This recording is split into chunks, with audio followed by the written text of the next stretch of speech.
Бухул, сараңдық. Сараң. Пайғамбарымыз саллаллаху алейхи ва саллям айтады, сараңдар бойынша. Қиямат күні башына ашында жер деліп қояды дейді сараң адамдарға. Берешен адам Аллаға жақын, бейішке жақын, елге жақын. Сараң адам Алладан ұзақ, бейіштен ұзақ, елден ұзақ. Ақшаны барын чачыбыр деген жері жоқ. Сіз да бала чақаңыз бар. Ошон үчүн кембагалдарды, оорукчандарды, инвалидтерди, колунан келбегендерди карай жүргүлө, аз болсо да ушундан курсагын токалып жүргүлө. Болду. Алланын динине, Алла Тааланын махлуктарына сарптагыла деп Кур'анда Каримде Алла Таала айтат: "Биз бергенден бергиле кичине. Я юхаллатина аману, анфиqu мимма разакнакум." Биз берген, би ошону сен канча тапкан болсоң, биз ойлобойлу кыйындыгымдан, шумдугумдан, билимимден таап алдым деп. Алланын каалоосу болбосо бир тыйын таппайт элек.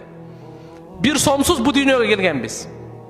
Бир кийимсиз, кечиресиздер, бир турсасыз дүйнөгө келгенбиз. Бир сом жок келгенбиз. Ошондой эле кетебиз го, ооба.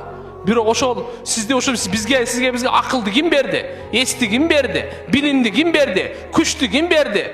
Бир убакта жөрмөлөй албайт элек. Бир убакта атабызды, апабызды тааныбайт элек. Бир убакта нанды өзүбүз жей албайт элек.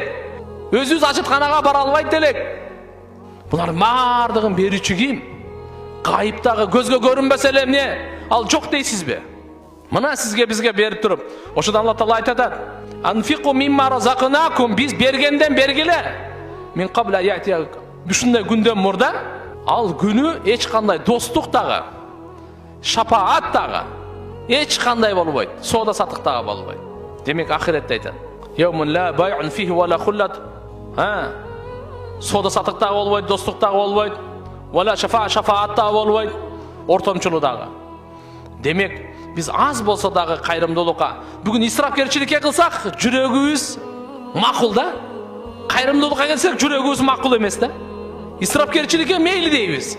Toy, jana başka kança degen akça, jönünde ele ötkörse bolot. Bирок ошондо чоң-чоң кафелер, канча деген исрафкерчиликтер, тамак аштар канча калып атат туугандар.